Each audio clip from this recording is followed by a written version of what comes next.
This episode of Soldier Knows Best is brought to you by Audible. Hey, what's up guys? Soldier Knows Best here with my review of the iPhone 5. One of my most anticipated reviews of the year. A lot of people are wondering how this phone performs against the previous version and where it stacks up against most of the big cell phones out there on the market right now. So I'm going to cover all the categories from the design, the camera, the OS, and tell you whether or not this will be a good phone for you. Just going to first talk about the design and the hardware. Now, to say this phone is anything but sexy is definitely an understatement. Apple's done a great job with the design. They made it 20% lighter than the previous iPhone 4S. It only comes in at 3.95 ounces. And I'll tell you, my first initial reaction when I watch other people hold the iPhone 5 for the first time, it's kind of a surprise to how light it is. And to me, it feels kind of hollow, but in a good way. It's incredibly light. And also, too, they made it 18% thinner than the iPhone 4S. It only comes in at 0.3 inches thick compared to the iPhone 4S, which was 0.37 inches. And also, one difference in the design from the 4S is that the back is not an all glass back anymore. You have glass on the top and the bottom, but right there in the middle you have this brushed aluminum backing there, which is definitely going to be better as far as your drops and stuff like that. And also all the edges on this new phone are kind of flush with the entire design of the device, whereas with the 4S you kind of have that really sharp drop off from the screen to the edge of the device, which really just makes it a lot more comfortable to hold in your hand. Now, as we make our way around the device, most of the buttons are in the same positions as they were before, but one thing you will notice is that the headphone jack is now moved to the bottom of the device, and now to the right of the headphone jack, you'll now find the new Lightning connector port, which is replacing the old 30-pin dock connector port, which Apple has been using for a lot of years now. So this thing is smaller, it's reversible too, so it doesn't matter how you stick it in, just stick it in and you're good to go. And that's a really good thing to be able to do. And then to the right of that, you will find the speaker, which is improved as well, and I will tell you that the speaker is a lot louder than it was on the iPhone 4S. And speaking of sound, Apple's also throwing in their new earpods, which is going to be shipping with every single iPhone. And I put up my own separate review of these earpods on my YouTube channel, so if you want to see how these things actually sound, go check that video out. But it's a nice addition to have with the new iPhone. And this new iPhone will be coming in two different color combinations. The first one will be black and slate, and the second will be white and silver. And both of them have their own little personality, so I really do like the different colors, how they look on this new iPhone. But it seems like the black/slate is the most popular option. And now I was going to talk about the screen. All the previous iPhones have been rocking a 3.5-inch screen. With this new iPhone 5, Apple has made it a 4-inch screen now. And one thing to note is that it's not wider than the previous iPhones. All it is taller. So that does make for a different experience. And it has a resolution of 1136 by 640. And it has 326 ppi, which stands for pixels per inch. So this is still a Retina display, but it is better than the iPhone 4S screen because it has 44% better color saturation and just is overall brighter than the iPhone 4S. And I found you get the biggest advantages of using this taller screen, not because you have an extra row of applications, but if you're playing a gaming application that requires you to have one thumb on the screen to control the joystick and one thumb to control the buttons, it doesn't feel like you're kind of missing out on a lot of the action because your thumbs are taking up a lot of space. Because it is wider, you have a lot more room and a lot more visual space there for the particular game. And plus, too, now you can watch videos in full widescreen that take up the entire screen instead of having the letterbox. So that's really the biggest advantage of this screen.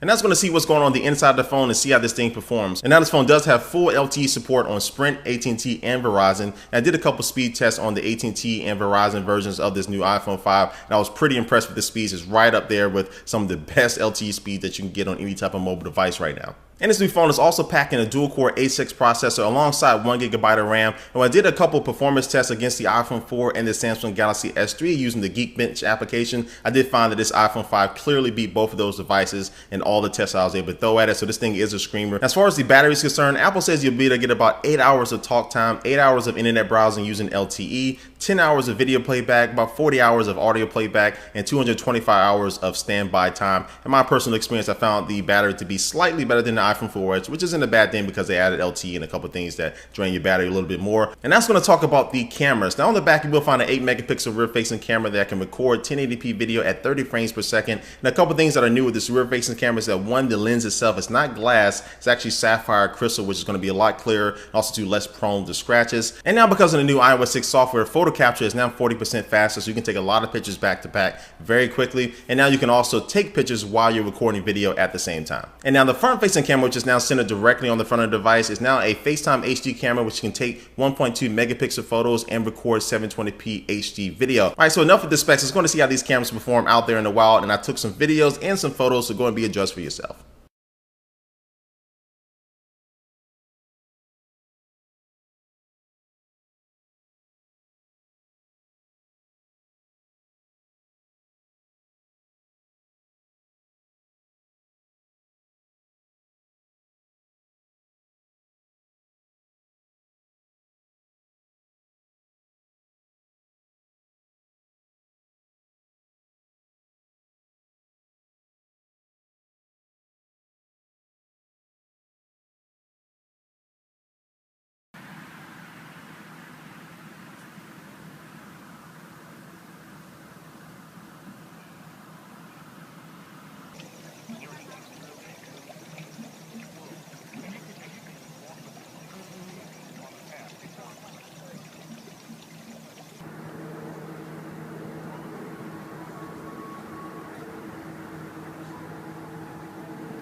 So as you can see, the cameras on this new iPhone 5 are definitely improved over the iPhone 4S, but also too, they stack up very nicely against some of the best camera phones out there on the market right now. And that's going to move on to the software, and by software I mean iOS 6. So Apple says iOS 6 boasts over 200 new features. I will say that it did pack in a good amount of new features that will make your phone an overall better experience than iOS 5. Now some of those new features are to be able to send a custom message to somebody who's calling you and you don't want to take the call right then, or you can't take the call. You can reply back with a message, or you can have the phone actually remind you in an hour to call that person back. And also too, now it does have VIP mail, so you have a favorite list of people that you want to see their mail first. You can set up a VIP mail folder, which works great. And now you have FaceTime over a cellular connection depending on your carrier, and deeper Facebook integration as well. You can now send a status update to your Facebook account via Siri.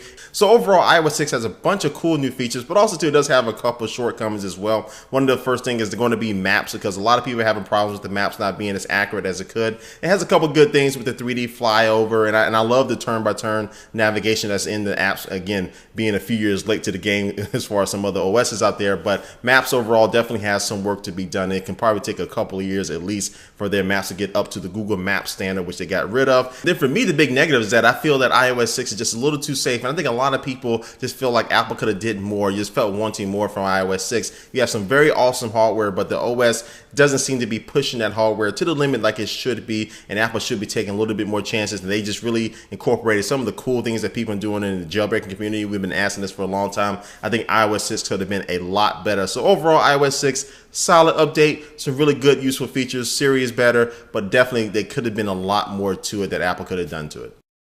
Wrap up my review of the iPhone 5. So where does this iPhone stand in this cell phone market? But this phone definitely is up there in 1 and 2 as far as the smartphone game, right up there next to this best Android alternative, which is the Samsung Galaxy S3. So Apple has done all the necessary updates on the inside by making this phone twice as fast, but really went the extra mile with the design to make it thinner, to make it lighter, to make the screen bigger, but also more useful. And all this results into the iPhone 5 being a very solid, complete, all-around phone that does a lot of things very well. And again, the biggest negative with the iPhone 5 comes with the software of the iOS 6. Don't get me wrong, it's very solid, has a lot of new enhancements and features to it, but you just kind of get the feeling that Apple could have went a little bit further with iOS 6 on this iPhone 5, especially with the hardware that is packing on this new phone. But all that being said, this new iPhone 5 is a very solid phone. If you are going to be getting it, I don't think a lot of people have been disappointed with it who actually own it. But if you are debating upgrading from the iPhone 4S to the iPhone 5, one thing to note is that the software is identical on both of the devices. The iPhone 5 doesn't have any new features that this iPhone 4S doesn't have, so that's one thing to note. Really, you'll be wanting to upgrade because of the hardware, and because it is thinner, because it is lighter, because the cameras are better. That's enough for you to upgrade from the 4S to the 5.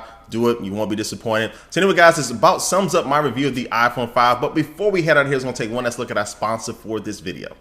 And today's sponsor is Audible, which is the leading provider for downloadable audiobooks and spoken word entertainment. You can download these books on your cell phone, your tablet, your computer, almost anything if you want to listen to it while you're on the go. They have over 100,000 different titles from different genres like science fiction and thrillers and comedies. And you can download a book, like one of my favorite books that I downloaded was the biography of Steve Jobs. You can actually get that from the store right now. And you can get that for absolutely free if you go to audiblepodcast.com/soldier, because you can try out one free book right now. Yes, go to audiblepodcast.com/soldier and go ahead and get the downloading. Let me know what you're going to be reading down below. Alright guys, again, thanks for watching the video, and also too, I want to make an announcement that I'm going to be part of a brand new channel that's launching here on YouTube very soon called Tech Feed, where you can get a show Monday through Friday from some very popular tech hosts like Veronica Belmont, John Rettinger, myself, Richard Ryan, and then Shannon and Darren from Hack 5. And so Monday through Friday, you're going to have a new show coming from all of us. I'm going to be in the Wednesday time slot. The name of my show is Soldiers Tech Battlefield. I'm going to be pitting two products against each other. So two popular tablets in the category, two popular cameras, two popular cell phones. I'll be pitting them against each other to see which one can come out on top. So again, go ahead and subscribe to that channel. Again, youtube.com/techfeed. Let us know what you think, guys. Again, leave a comment down below what you think about my review of this iPhone 5. And thanks for watching this video, guys, and I will catch you later. Peace.